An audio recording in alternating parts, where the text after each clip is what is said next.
Tango 1 at the top, we are at pop-up control. 10-4, Tango 1, you have control. Tango 1 copy. Stand by. Stand by. Integrity, passion, resilience. That's what this place was built on. That's what our community is founded on. Don't act like the example, just be the example. This is the home of the greatest fitness community in the world. We're trying to create strong, able bodies, resilient to injury with a gas tank to get shit done. If there's one thing from this podcast, it's about taking immediate action, find the problem, fix the problem. This is your opportunity. It's either a hell yes or a fuck no. It's that simple. You're ruining the Tango 1 podcast. Now is the time to take action. Now's the time to do more and be more.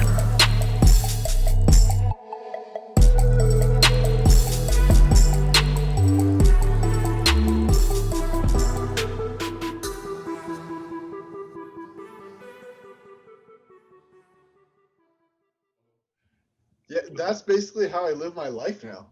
Through the camera? I'm surprised I don't have one of those like sticks that I just walk around with, or like a video crew. That's probably next on the list. It does make you look badass. I mean, when we had Axel follow me around just those few times, it makes you look so much cooler. Like you, like just gives you instant respect. So it was annoying when I was trying to do those speeches at the camp, and they were like putting their camera right there. It probably feels super awkward. Imagine being a part of a reality TV show like that. Oh yeah, big time. Like in your house. Yeah, no, awful. I couldn't do it. That'd be weird. All right, boys, ready to saddle up? Let's go. Yeah? Yes. I'm ready. All right, welcome to Tango 1 Podcast. I am Tony Smith, retired cop, SWAT team leader, and the owner of the Garage Gym at Tango 1 Solutions. I'm joined by my friend and fireman, and only a few more days left of being an employee of the Garage Gym, Casey Wright. Our mission is to challenge you and guide you to live the tactical life by creating an immediate action plan against your weaknesses.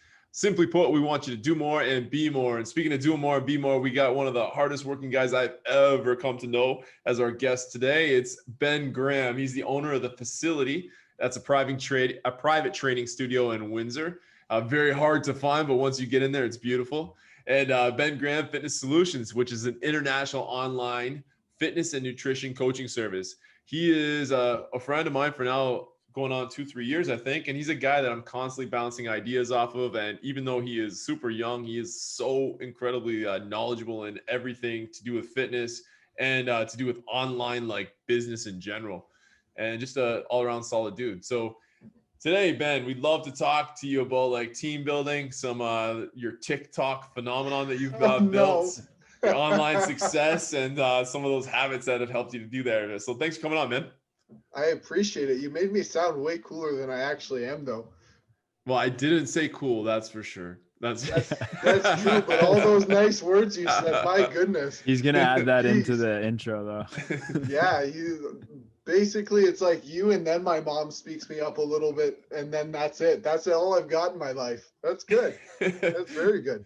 So, man, I want to talk to you one college dropout to another. Let's talk about like some success and how you've gotten there. Casey's the university kid, so he won't get this like dropout thing, but we got some education on here. So, man, the first time you came to me, you were like you reached out about a meeting up and just kind of connecting, which was like super impressive because that was before I connected with all these other gyms, and like you kind of like in many ways inspired me to do that with the community of Essex County gyms. And you were a one-man show, and you wanted to talk a lot about like, team building and what advice I had. And I was like, man, who is this guy that like seeking out advice and like so openly admitting his weaknesses and where he wants to improve? And I was just like crazy impressed. We had a coffee for, 4 hours that one morning, I remember. And and we've talked every week since, I think. So let's talk about that, man. How's that whole team thing kind of happen? Because you do have guys now working with you. Yeah. So I guess the best way to explain it is I realized very early on that you can't do everything yourself. You know very well that I'm a bit of a hyper perfectionist, and I like to make sure that I cross my T's, dot my I's. And as the business started to grow, that was about when I came to see you, I believe.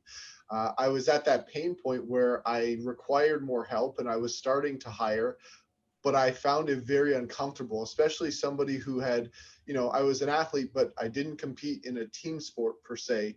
It was an individual sport. And so understanding that and my background in high school, I always did everything alone. And it was the first point in my life where I felt I needed help. And it was very uncomfortable for me because I knew that it was either sink or swim. It was stay on my own and limit my growth, or realize that you have to trust in others. You have to bring other good quality people on that are more skilled than you in a lot of ways, or have strengths that you don't have. And, being young, having a big ego, which the ego's still there. It's not gone by any stretch of the imagination. I just realized that this is going to be a difficult process, and I need to reach out to somebody who's used to being on a team, which in that case was you, and somebody local who I respected. And, we had a lot of people in common in our social circles, which we then realized was even more than that. So, I trusted in your expertise. And even though it was a complete random touch, reached out and said, maybe there's a few things that you can teach me. And you've taught me a lot about leadership, not only what you've shared with me, lesson wise in your own experiences, but just watching you lead by example. So. And I've likewise learned a ton from you. I can't believe, like, one of the guys I reach out to constantly about business and how to, sales and the things that I struggle with and I know are not my strong suit. I ask you and you're constantly helping me with that stuff, and I totally appreciate it. So how has the team developed? I've seen some great posts actually the last couple of weeks where you're really highlighting these guys, and like, has it helped you to grow? Like, how, it's just the whole encompassing, how are those guys performing? How has it helped your business or hurt your business? And maybe what have you learned from it? Well, I think one of the biggest issues I ran into initially was, even though I might have the capacity to be a good leader, I struggled with understanding what a good leader had to do. And to a degree, I started out delegating tasks that were almost micromanaged, where it was like, this is what I need done and this is how I need it done. Can you do this kind of thing? And I think that was a misstep on my part. Not that things shouldn't be micromanaged to a degree, but you have to helicopter back out again and recognize that you need to just give people a general framework and let them surprise you, because sometimes they can do a better job than you even thought could be done on it. And I'm starting to learn now that, just pointing people in a general direction and saying, hey, can you tackle this task? Even if they say, well, what do you want me to do?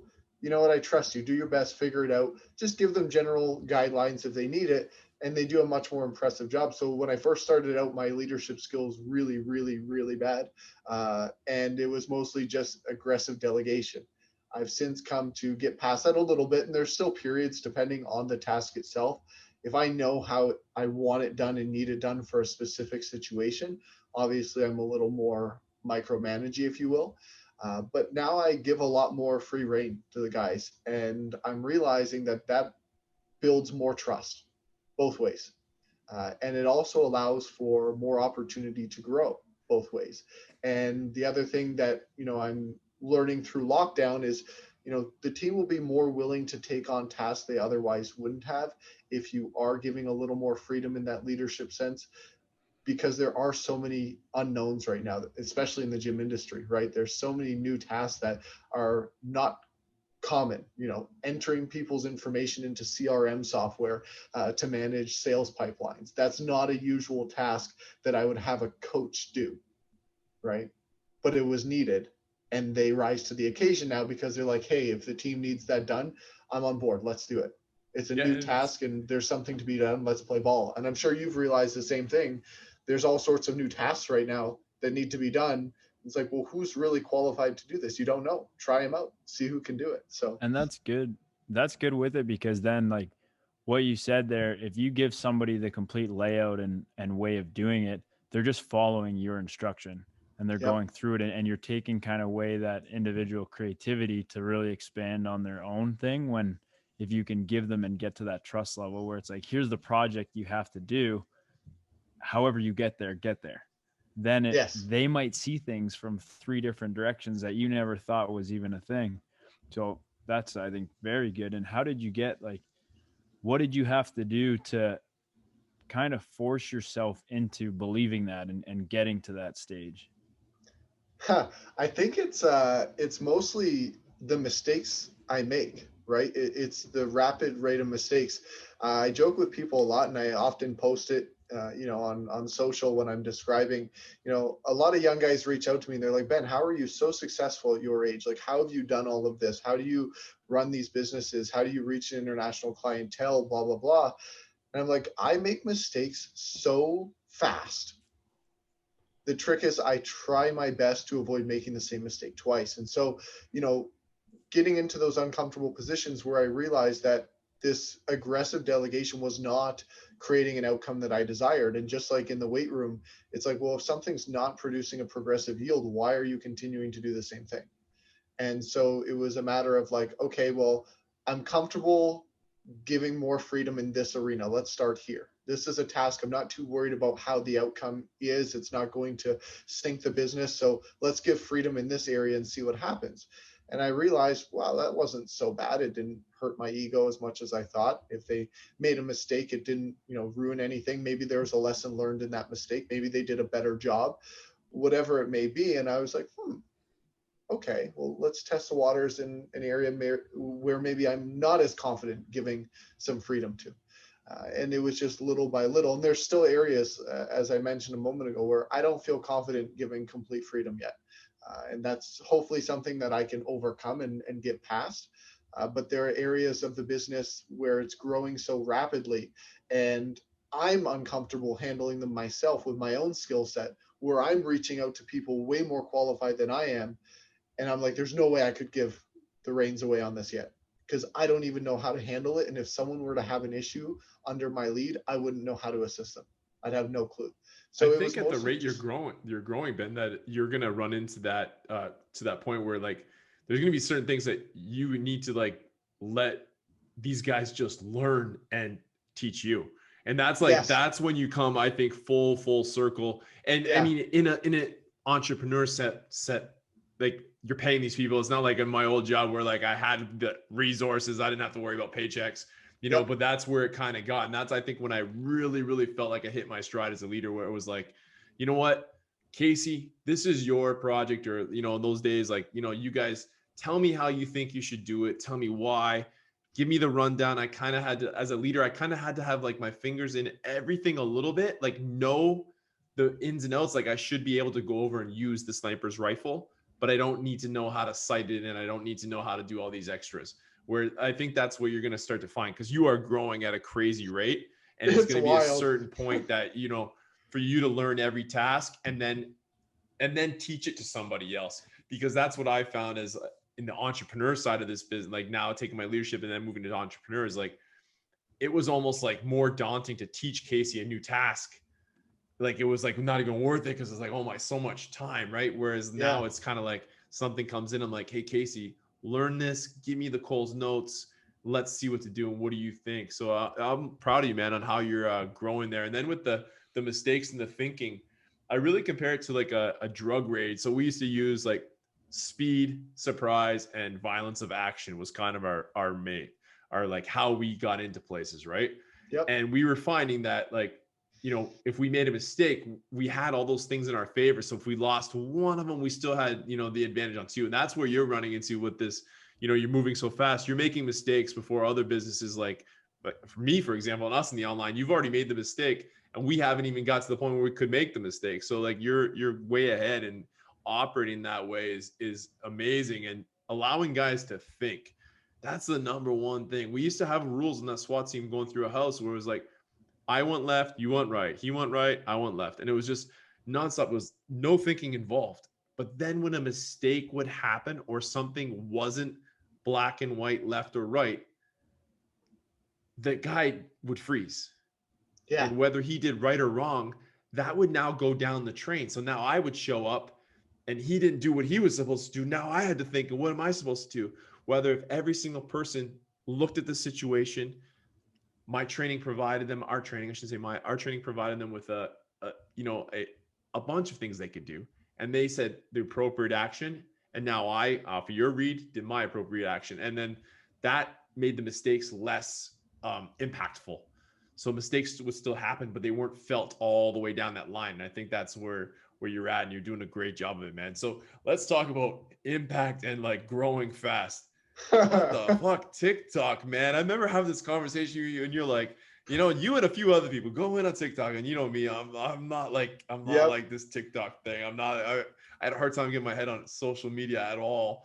And now TikTok, you've gone from like two people. Like, yeah, I remember you opening the account and showing it to me, sitting on the old couch up in the office, and then now you have what is it? Last count, 80,000 or something. Yeah, just shy of 80,000. But I think everybody should know in advance that you were my first sexual infraction on TikTok. I think that's an important True story. story. For those listening, when I first got the account, I think I had like 600 followers at the time. And we were doing scans on the Saiku. And I was like, you know what? This is going to be awesome. I'm going to take a video and I'm going to show you how many views this thing can rack up like in no time, right? Because I was trying to sell you on the importance of getting on the app, right? So we took a video of Tony in his underwear, which is how you scan, just so everyone knows. It wasn't like weird. Hey, no, that's normal for us. That's how we operate. And I actually still have that video on my phone, which is weird. I noticed the other day, and I was like, I hope nobody checks my history because It's weird. Now it's weird. Yep. Yeah, very weird. And so I put the video up of him spinning all the way around, and it racked up 6,000 views in the first 30 minutes. It was great. And then 10 minutes later, I go to double check, and it says your account, has been flagged for this inappropriate content. I'm like, what is this?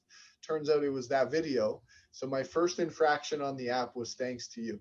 And I'm very proud of it. I've gotten many since, but you were the first. Yeah, when I heard that, I made those underwear my number ones. If they're enough to make people like think it was offensive. And speaking of, like, your number one underwear have grown you some fame. No pun intended. Danny is like obsessed with it, which is weird too.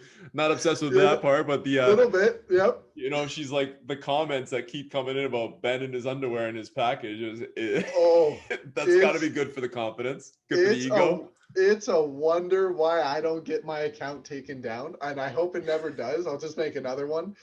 But the comments, people are bold online.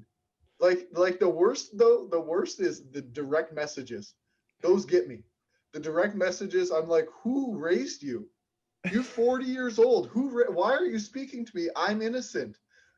You can't talk to me like that. It's ridiculous, the messages that I get from people. The maturity gone out the window. It's like people get on TikTok and they're automatically 17, 18 years old in their head. It's great.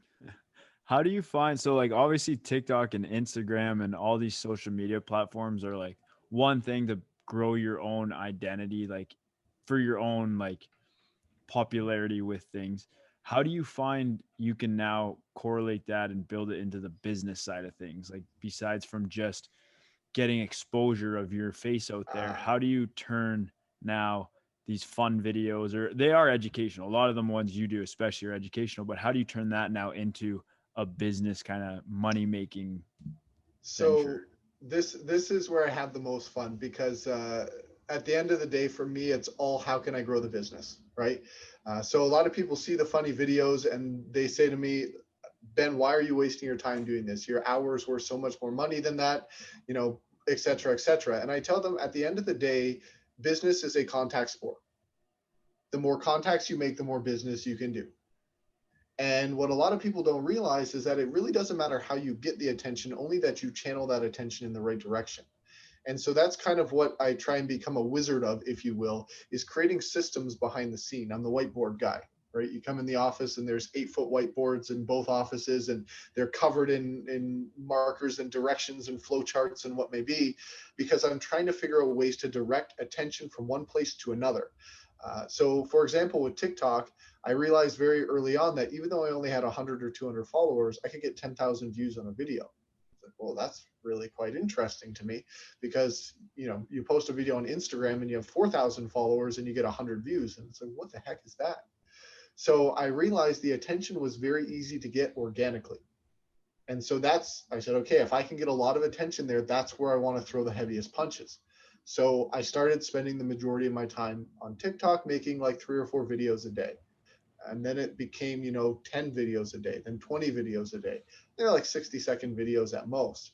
And I realized that I could direct those people off of the app to other platforms where I could get in front of them like a soapbox. So as an example, I would get a video that would give me 100,000 views and 1,000 new followers. Great.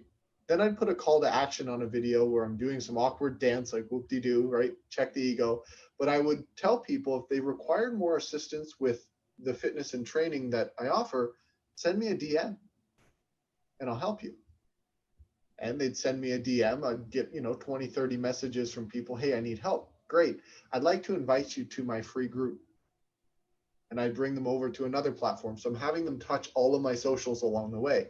I'm having them message me on Instagram. So if they see the TikTok video, come message me on Instagram. They see the Instagram video, they DM me on Instagram. I invite them to my Facebook group. So I've brought them across all socials. So I'm bringing all socials up at once, which is why my IG has gone from 600 to almost 7,000 in, the past 5 months, which is huge growth for Instagram. Yeah, it's and massive. then It's crazy. And then once they're in the private group, I'm on a soapbox now, right? That's where I've got the coaches rolling, accountability. We've got regular posts coming up every day, keeping people engaged. We get between 50 and 150 comments a day in our group alone. That's a lot of interaction happening. We get people posting videos for form checks and what may be. So we provide that support for men and for women. And then we're in front of them all the time. So we're developing trust. And trust is one of the most important things in sales is you want to be a trusted advisor. So I use the fun content on TikTok, and I do post a lot of informative stuff too, but I use that fun stuff to get attention. And then I bring that into an area where I can develop trust as an expert. And then should that individual down the road require assistance in a way that we can service, the trust is already built, the rapport is already built. We've been in front of them for months on end. When they're ready to pull the trigger and buy, the first person that's going to be top of mind is us, because we're in front of them all the time, and we've brought them out of the bloodbath, the red ocean where everyone's hunting on social, and we've brought them into our private environment where it's just us presenting. Right. And you know what? You're not, the thing is, you are a wizard. And you're saying that we're developing trust. You're not tricking people. You are Nope. You are somebody that people should trust. If you want health and like your bio said, nutrition and fitness advice, you are somebody that they should trust. And so you're not stealing from these people. You're not lying to them or trying to coach them into something that they shouldn't. That's not going to better them. And that's what I like about you, Ben. And I think that I think that this TikTok thing, like, I feel like it's opened you up a lot. Like, I know you do these things but I just, there's a different vibe that comes off you these days. Like, I feel like it's helped you with your confidence. I feel like it's helped you with your ability to communicate and to laugh and like to live life a little lighter. And that was like our first meeting. It was like kind of like my goal for you was like, man, I want you to like smile and have more fun. And I feel like that even though you're working, you seem to really be fucking loving it, which is awesome. Well, it's an absolute blast, right? And I think one of the most rewarding parts about it, as you mentioned, it's, I'm not trying to rope people into anything. I'm simply letting them know, hey, if you need something, we're here, we can service it. That group runs completely free, and there's like 1,600 active members already in that group. And the engagement, you have guys in there every day, they're joining in. And we're checking people's form for free. We're giving them answers to questions for free. We're giving them all that information, all that advice. We have no expectation in return. But we do let them know, if you want more from us, we have it, but you do pay, right? If you want programming done, if you want all these services. One of the things I'm finding most rewarding is it's almost like I'm becoming that individual that I needed when I was their age, because a lot of them are 18, 19, 20 years old. And the fitness industry is known for being full of charlatans, right? There are so many snake oil salesmen and snake oil saleswomen out there that will do anything to squeeze a dollar out of their naive followers. And a lot of them have massive followings, 1 million people following them, and they trust in them blindly, thinking because that person has so many followers, they have that social media clout, they must be a good person. And you see a lot of these influencers take advantage of their followers because they know that blind trust is there, and they can make $50 a month off of them. Right. And think about these social media for the guys listening. I know you can relate to this. Think about these social media guys who are, like, I'm going to compare it to the going into the supplement store when I was 17 and wanted nothing more than to put on 15 pounds. And the man or the girl behind the counter would sell me shit that they knew wasn't good for me. wave that's just packed with stuff to weight gain, or some stupid fucking juice that you drink that, you know, like they would Yep. sell you stuff that they had to know in their hearts that this does not work. And I'm taking a kid who's making, you know, I'm going to sound really old here, but $6 an hour, and Yep. you're taking my money that was cost me like how many, and to give me something that's not even going to get me to where I want to go. And I think like that's how I kind of view a lot of all the coaches, not fitness coaches, whether it's business coaches, just the relentless influx of people that are in my inbox trying to sell me. At the moment, I could open that up and I guarantee I got somebody trying to get me to buy their t-shirts or buy their this and buy their that. And that's where I think that trust is such a huge issue, and constantly putting out, you know, stuff that betters themselves. And I really think, and I know it would probably take your focus in the wrong direction because it doesn't seem like it, but I think you'd make one of those great business coaches. Like I think I've inquired about you coming in to talk to my team about it. I would love to see you go in that direction, but I think that would kind of muddy your waters with everything you got going. Well, it's interesting you bring that up, because that is one thing that gets requested quite often from multiple arenas, not just the fitness industry, but just business in general relative to sales, and how to develop that trust and that rapport and actually bring people through to a close. Because it's one thing that I'm aggressive with it, because, you know, sales is the lifeblood of your business. If you're not closing, you're probably going to start shrinking real soon. But one thing I find encouraging across the board is all of these people on the platform, whether they're interested in the business advice that I share, or the training advice, or what may be, across the board, the messages I get are so humbling, from like 17, 18-year-old kids all the way through to 45, 50, 55, 60-year-old guys writing 3, 4, 5 paragraph DMs. Just saying, hey, you know, I really appreciate your authenticity. I really appreciate your transparency. You don't try and BS people. If you're having a bad day, you tell people. You know, you don't try and, you know, hide behind this facade of like, you know, you got rented Lamborghinis and all this stuff trying to pretend you're something you're not. You're just straight with people. And I really appreciate that, because one of my goals is to always be remembered as sincere. You know, whether or not people like me, I don't really care. But I do care that they think I was sincere. And that's something where even people that generally don't like me in the industry, because there's a lot of them out there, unfortunately, when they talk behind my back, if you will, they say respectful things. And I think that's really cool. You know, there's a couple influencers out there who have massive followings that they're not very much fans of me. And that's okay. You can't always win everybody. But even when people ask them why, they're like, you know what? It's personal things, but I respect his work ethic. I respect the fact that he's honest and that, you know, he brings a reasonable perspective to the table. And I think that's cool that even across the board, that sincerity is recognized by people that might not appreciate what you do entirely, but they appreciate who you are as a person. So that's a big thing for me. Yeah, I think that's really cool with social media and how it's almost shifted. How before social media really grew itself on people who are very popular in social media, it's because of the cars and the, you know, good looking girls and all this stuff. And that's what's really grown, I think, social media platforms like Instagram and TikTok initially. And now it's almost enlightening for people when they see somebody real on Yes. that, right? Because there's so much of that now. I rented a Lamborghini for a day and took 16 pictures of it while I drove all over the place.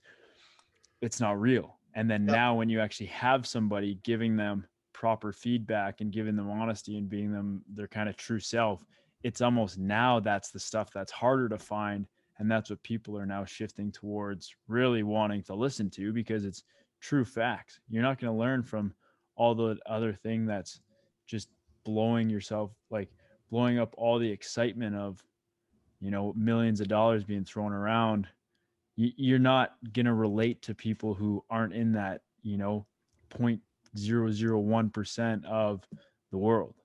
Yep. So being honest and being able to say this is how you can relate to somebody at my age who's trying their ass, like trying to grow their business, trying to build this stuff from someone who's, you know, got this education.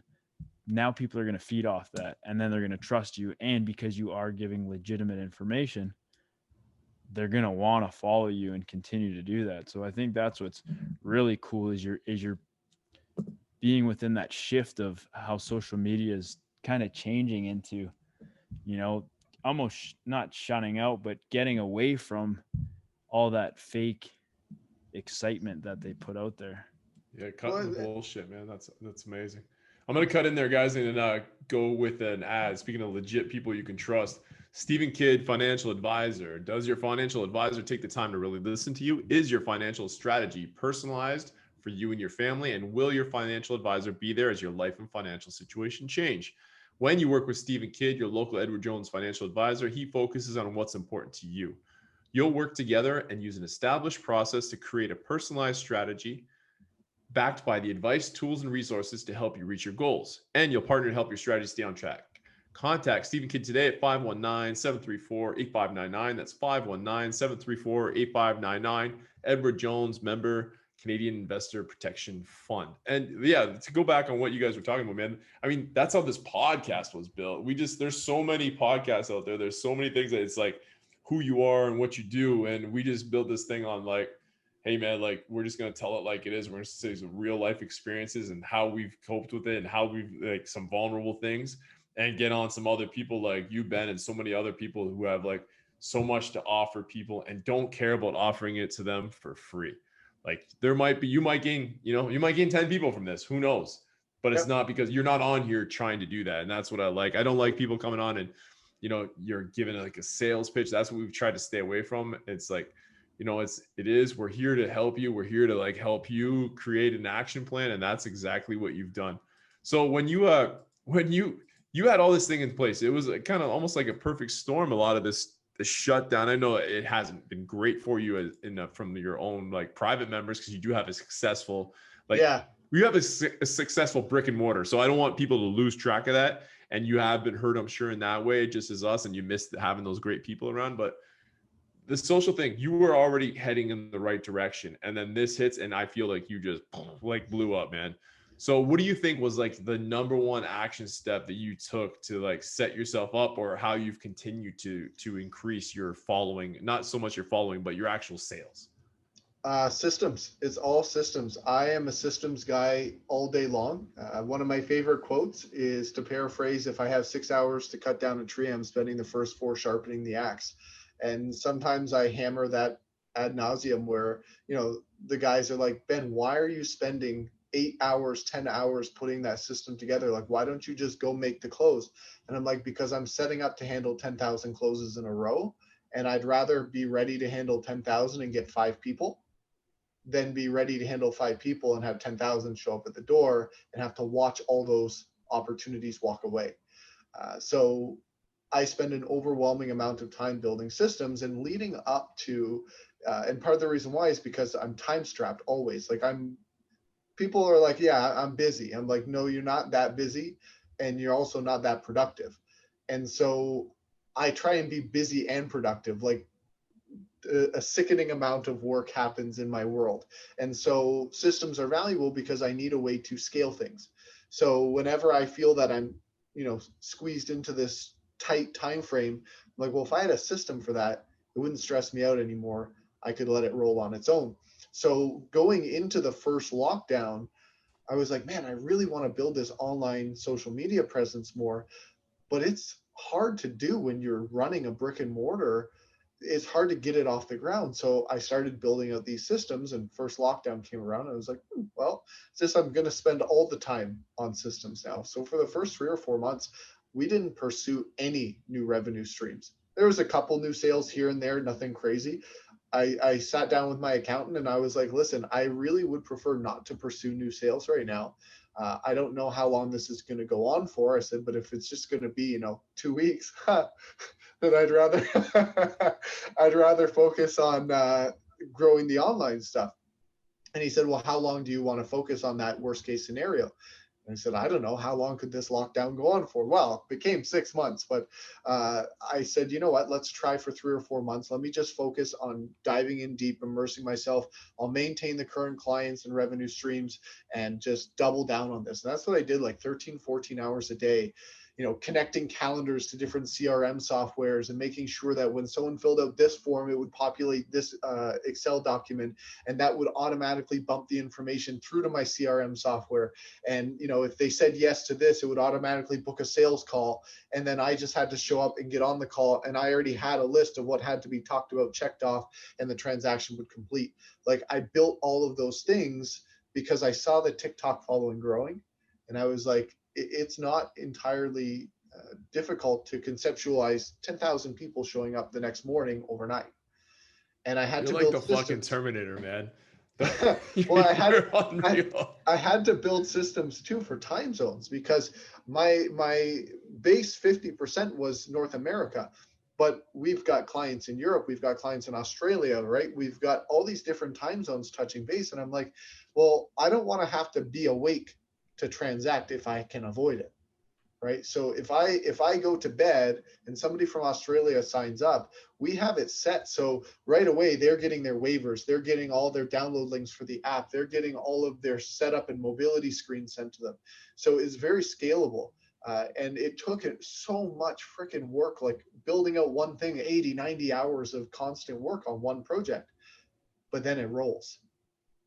And the axe is sharp. And I joke with the guys, because whenever I finish a project where it's like 90% scalable, I tell them, I'm like, the axe is sharp now, I'm going to start swinging. And that's when it gets dangerous, right? Like, now I can go out and offer this new product or service knowing that 90% of it moves from start to finish. We just got to figure out the hiccups when actual consumers are in it. Where does it bump and where does it not roll smoothly? But that's really what I did going into lockdown, and what I focused on was systems. And I tell people all the time, you got to focus on systems. That's what sharpens your axe.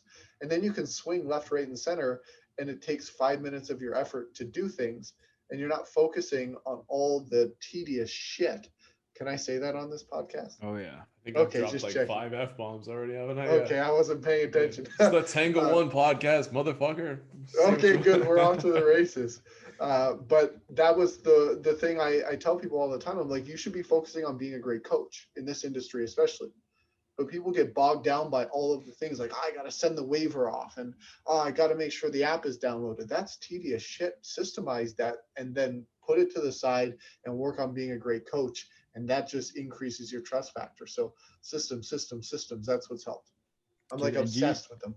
And assuming you do this, but do you do systematic, like the way you put out your social media, like TikToks? Do you have a system as to, I'm talking about this topic for a reason because I hope this generates sales to go into this ideal I have? Or is that something more that here's my hours that I'm just going to put content out because I just want to funnel that into other platforms?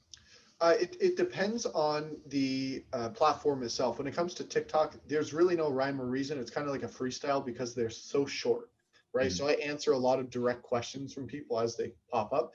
And I make cringy videos depending on the trend of the day, what may be. So that's kind of freestyle. But when it comes to social media, I structure it based off of the content that I'm consuming myself, what books I'm reading. So when I read, as an example, when I read a book, I take notes the whole way through. Exposure 1. Exposure 2, I type those notes. Exposure 3, I reread those notes and I drop sticky notes through the whole binder. So I have binders of notes on books I've read. And then every sticky note is a content piece now, right? So if I read a book on strength and conditioning, I can come away from a 200-page book with 75 new pieces of content. Well, that gets all put into Trello lists. Tony, thank you for the Trello idea. I use a lot of Trello. Oh yeah, I did. That was your idea. Fuck. Day one. Maybe I'll give people I tell about this program. If you guys listening don't have Trello, man, it is a fucking game changer for business, for personal life. I love this program. Our business completely relies on it. Yeah. Anyway, keep going, Ben. Yeah. So it all goes into a Trello list, and all those items get mapped out. So for example, if it's 5 tips on how to improve your deadlift, that's a blog. So I write the blog. That's a video long form, and that's 5 short form pieces that all come off that one idea, right? So it could be an IG post, it can be an IGTV post. I make the video horizontal so it gets uploaded to YouTube, Facebook, and IG simultaneously. I have software that uploads it to all 3 platforms at the same time, so I don't have to worry about it. So things like that. but generally unstructured. It's based off what I'm consuming personally and then what people are pushing to me, because the consumers dictate. So if I'm getting 20 questions from people, I'm not going to ignore those questions because clearly they want answers. So let's answer those.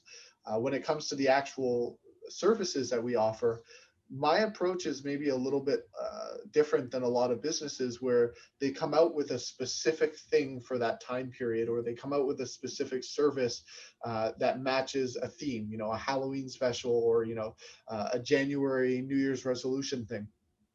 And what I do instead is I build out service models relative to goals, and then I bank them and I grow them. So as those templates get banked and grow, as people come through, we can point them in the right direction of whatever service we have that's going to match what they need. And we usually build service models based off of demand. So as an example, recently, I was getting so many guys that were like, Ben, we want strength programs. Okay, well, what kind of strength programs do you want? And then we built things off of that, and then met all the people that said they wanted it and said, hey, we've got this now. You wanted an affordable program that you could run through with some degree of accountability, but you can't afford a high ticket coach. Great. We can build that for you. This is what you're going to get. So we offer it to them. All of them were like, great, that's what I'm looking for. So I find a lot of times people build things in advance of what people actually want. We kind of do it backwards, where we listen to what people want. We build to that. We service the demand, and then we keep that for future reference. As people come through the pipeline, you might find 7 more people next month that are like, yeah, I really want something like this. That sounds like this strength program we just put together. Would this be something you're interested in? It's like getting orders for t-shirts people want to wear instead of buying 50 of them and putting them out and hoping that they sell. Yeah, well, it's interesting because that approach, I was inspired to it by Elon Musk, of all people, right? If you watch how he does it, what do Ford, Chrysler, all these big car companies do? They spend like $1 billion in R&D. They come up with this concept, they build the car, they put it out, and then they hope the salespeople sell it, right? What does he do? He puts a little bit into R&D, and then he takes one version of it, maybe 2, and he says, hey, who's interested? If you're interested, put a down payment on of $500. Well, they have a number. They know what the number is. I don't know what it is, but say 100,000 people put a down payment. That's a go. People want this. We're building. Right. If they only get 1,000 people, guess that's not so popular. Refund the 1,000 deposits, scrap the idea, move on to something new. We do a lot of that, right? So it's like there's interest here. Let's see how many people are actually committed. So sometimes I'll run an IG story where I'll say, we're thinking of coming out with this idea. Are you interested? And then I snapshot with my phone. I bootstrap it. Like, this is like real slow and not efficient. I'll screenshot all the people that voted, and I'll DM them all myself. I'll jump on my phone. I have 2 phones, one by me, and I just scratch them off the list on the other phone. And I DM them and I say, hey, Joe, I saw your interest in this program. Can you fill out a quick form for me? Sure. And I do that through 150 responses on a story. Now, it takes me an hour, 2 hours. But then I get all those responses. Those forms go right into lists. I have all their information now, and I can see who's actually interested. Yeah, you said you were, but were you actually? So yeah, it took me 2 hours, but I found 37 people that actually were interested at a certain price point on a certain thing. Warm leads instead of cold leads is basically exactly. what you're And like. so Do you find you lose retention at all? Because I know we talk about this a lot of times is we want something, we don't want to lose like a purchase with a click, right? So you don't want to, like what you're saying is you're asking people for their ideas and stuff, and then you're hoping to create the product and later on for them to come back to your product and buy it. Because a lot of times what we'll do is we want to make sure that our product is clickable right away. So as soon as my idea or my mind is set on starting this program, I can click and it's already done for me.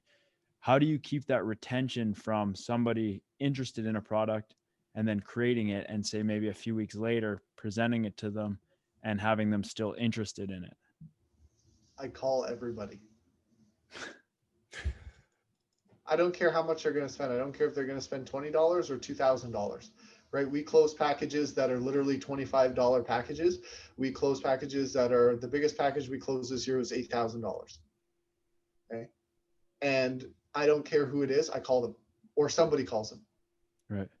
And it seems completely unreasonable from a math perspective, a finances perspective, that you're going to spend 15 minutes on a phone call with a $20 client until you realize you're building relationships. And relationships is what creates retention, right?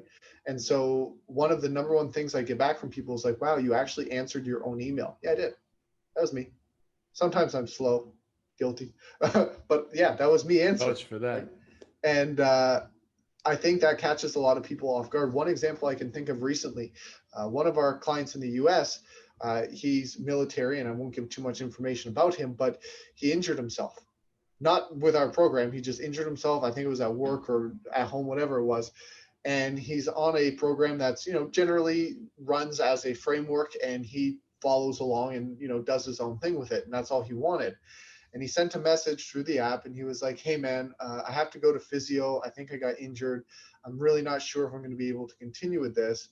And I sent him a message and said, what if I modify your program for you so you can continue? And he goes, yeah, but that's not the service model I signed up for. So that's fine. I said, here's my calendar link. Let's jump on a quick 10-minute call. We ended up talking for an hour, right? He was completely shocked that I would even consider talking to him personally based off the price point, what he was spending. He literally said that. He was like, Ben, I don't understand. Like, you probably lost money after the first 30 minutes, even though this is an 8-week program. I'm like, yeah, that's fair. And he's like, why would you do this? And I was like, well, because you had an issue, and I'm not going to ignore you just because, like, you're signing up for our service. We're here to service you to the best of our ability. He then sent his wife. His wife sent 4 people, right? Because it's relationships. And they went, wow, you went above and beyond. So did it make sense math-wise? No. But it's going to create long-term retention because we built relationships. So when it comes to retention and being able to clip things in the short term, I find that, and this is something I'm going to harp on a lot, you're going to hear all the time when people ask, we're not trying to use technology to move away from people. We're trying to use technology to be able to more effectively reach people. So like all these systems we're building is so we can spend more time doing the phone calls, touching base with people, right? Instead of using it as a way to create a veil where we don't have to do the uncomfortable thing, because phone calls suck, but you get to talk to somebody. Right. And when you get to talk to somebody, you get to know them, right? So every program we have, we request people do a quick 10-minute sign-up call with us, just so we can touch base. How's life? How's lockdown? We get to hear who they are. And it sounds silly, but it develops a whole new level of trust with people. And so that helps the retention because they know you're there. You're behind that program that's running on autopilot for them, right? They know you're back there somewhere and they've talked to you and it's real. And I think nowadays, especially, we've moved away from that as businesses, as business owners, as salespeople, because technology allows us to just send a download link and hope they buy it. And if they don't, you don't feel like you experience that rejection versus getting on a call and somebody saying, yeah, actually, no, I don't think I'm going to sign up. Ooh, that hurt. Right. That is true, man. I find myself backing away from phone calls just for that. And for the, from a guy who doesn't get very uncomfortable with very many things, for some reason, that's a hiccup on me and something I got to really work at, because I mean, if you truly believe you're helping somebody, then you should do everything you can to help them. Go ahead, Case. And it's crazy because it is simple. It's such a simple, like you say, a phone call seems dumb. No, it's simple. It is simple. And I think we've proved it too. Like when we do it, unfortunately, we don't do it enough. But every time we go on a quick half-hour Zoom call or anything, when you are having that personal relationship, we usually walk away with a sale. Right. Yeah, this is why we're going to hire Ben right here. So but let me cut in with an ad here, guys. So Murray Insurance. This episode of Tango One Podcast is sponsored by Murray Insurance and Financial Services in Kingsville, Ontario. They are Southwestern Ontario's #1 ranked Desjardins Insurance agency by their clients, and they are owned by our very own Garage Gym Kingsville OGs, Ian and Kara Murray. Ian and Kara's team prides themselves on many of the high standards the Garage Gym members have come to expect. They are experts in their industry. They got over 100 years of combined experience. The best customer service in the industry, including claims concierge service, which is exclusive to their clients, and they focus on community. They are a one-stop shop for everything to protect you, your family, and your assets with the best policies in the industry. And they have incredible rates, especially when you combine your home, auto, and other insurance policies together with them. Give their team a call today or send them a text at 519-733-2331 or check them out online at murrayinsurance.ca, or they're on Instagram and at Team Murray Insurance on Instagram and Facebook. So you can get them all there. So thanks, guys. Case, I think cut you off and I was going to get that line. Yeah. Did you have a... So yeah, question for you. So you obviously do a lot. You have your time through your systems, right? You're admitting you respond to your own emails. You make calls all day. You work through your own programming. You're doing everything else with the actual training side of things. You're making video. How the hell, like, how do you structure your day? How is this possible to get in? And a lot of people, I'm sure, are thinking, how do you get through a full day and are able to do all of these things? And work out, like, and you work out like a machine. That's like one other thing to add in there, right? Like you're a savage in the weight room. I appreciate that. I put a lot of work in there. So I guess the first thing that is important to clarify is I'm definitely a workaholic. That is, you know, whether or not people perceive that to be a good thing or a bad thing, it is a thing, and I fully admit it. I love to work. It's not something that, how do you say, I pride myself in hard work and smart work too. But I enjoy the process of working. Like a lot of people, when they first get to know me, they're like, "Oh, Ben, you're going to burn out." I'm like, "You have no idea what you're talking about." And they realize after a few years, they're like, "Okay, you're probably not going to burn out. You're just kind of weird." But that's the first thing is I always clarify is I like working. I thirst for it. I find it fun. I find it a challenge. I love being able to add value to people's lives and service people. And I'm very grateful for the fact that at a very young age, I've been able to monetize something that I find purpose driven and something I'm passionate about. Right. So I realize this is not a lot of people's reality, and I don't take it for granted at all. So if my trade-off to be where I'm at is to work longer and harder than people, that's a trade-off I'm willing to make. But when it comes to the structure of my day, I'm very like squirrel often, and I need to have 75 things going at once. And a lot of people look at it and they're like, you get nothing done by the end of the day, but by the end of the week, I get done 10 times as much as most people, because I'll have alternate tasks rolling all day long where I spend 20 minutes here, 20 minutes here, 20 minutes here, 20 minutes here. And so I'm doing these sprints all day long, but I never tire out because I'm not sitting there for 5 hours unless a project requires it. Sometimes projects require that long duration focus, but I'd rather chip away at things all day long. And then I'm constantly feeling motivated. So generally my day structure wise, alarm goes off at 3:45.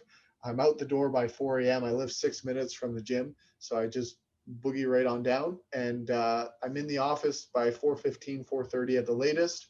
If it's a training day, Tuesday, Thursday, Saturday, Sunday, I'm on the weight room floor by latest 5 a.m. I do a quick fire check, meaning I look for any issues that might have popped up overnight. It does happen. If anything requires my immediate attention, I get to that before my training. But if it's not a big deal, no one's going to die, then I leave it till after, because training is always priority one in my life. It keeps me sane, and it is the one thing that I can control absolutely 99.9% of the time. On Monday, Wednesday, Fridays, those are not training days. So the second I get in the office, computer's on and we're rolling. I do check my emails before I leave the house. I usually don't answer very well. Well, I never answer my emails very well, to be fair, but especially when I'm leaving the house. And then I spend my whole day at the gym from start to finish. I've got showers here. I've got a fridge here. My office has a bed if I need to take a nap. It's set up for stamina and success. So most days right now in lockdown, obviously it's different when we have clients in the building, because there are actual in-person client appointments that we would normally do. But right now my day is literally admin work all the way through. Like, it's just a constant. I read every day. That's a static. At what time it happens depends on my mood.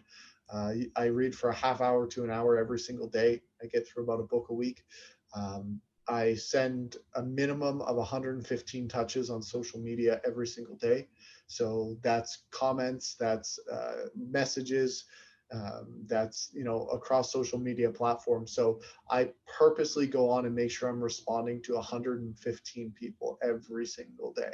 Sorry, 114. I have to be specific. Why that number? I have no idea. There's no reason behind it. It was a certain amount, and it's just kind of morphed over time as the requirements have grown, right? So it's like, oh, I have a new Facebook group that I'm running. I got to make sure I'm in there 9 times every day. And I do that every single day. It's not I should do that. It's I must do that. right? So you'll notice like on my social platforms, if you go on my photos or on my videos, I've actually responded to 90% of people unless somehow I miss a notification. And that's important to me because it's relationship building, right? People are surprised when you actually respond. And I think a lot of people use social media as a billboard. So they go on there and it's like, hey, look, I'm awesome. Yeah, sure you are. But then you don't talk to anybody. So people don't relate to you. But when you use it as a tool to actually be social with people and to socialize with people, then it becomes a really powerful, powerful tool for you. So I do my social every day. That's usually drawn out throughout the day because I don't like to do it all at once. I have content production every day for about 1 to 2 hours, systems building every day for about 1 to 2 hours. And then depending on what we're working on that particular day, there's going to be calls. The other day I had 7 closing calls all in a row. So that was racked them off back to back. But I leave my structure of my day relatively loose. There's just things that have to get done. When they get done doesn't really matter to me, but they have to get done. Yeah, good for you. So a couple of quick questions before we close out. So just for people, because like you said, Trello, how much it helped you. If you were going to, unless we don't have to get right into them, like people can look them up and see what they think of themselves. So if you were going to get a program for uploading to social, what program would you suggest? You know what? I would have suggested something a while ago, but now I would say go direct through Facebook, because Facebook, like depending on what platforms you're using, but I personally use primarily Facebook, Instagram, TikTok. Those are my big ones. And then I have a YouTube channel as well. But what Facebook has released is a business suite that allows you to upload directly through Facebook's backend, and you can schedule things out. It's all native to the app, so it doesn't come across clunky from a third party. So that's been a game changer. Love using that. If you really need a third party one because you're rolling, the Twitter and the LinkedIn and what may be, I was a big fan of Hootsuite, but I know that Hey Edgar is a very popular one as well that a lot of my friends use. But I got rid of the apps that were kind of fluff for me. So as much as I'm a social media, aggressive, posting all the time, I don't use a lot of different platforms. I just hammer on the ones that get the biggest yield. So. All right, video editor. I I use Photos on my PC, which is like the most basic garbage photo editing app you could possibly get, and iMovie, and I don't know how to do anything fancy with either of them. Are you use a Mac for iMovie, or you got this on your PC?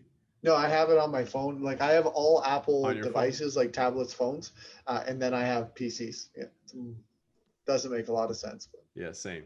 In case he's rolling. We're trying to teach Tony because he needs to start learning the video editing things. So all right, I'm trying to get him on iMovie. No, listen, I'm gonna defend Tony on this one because I am the most basic video editor ever.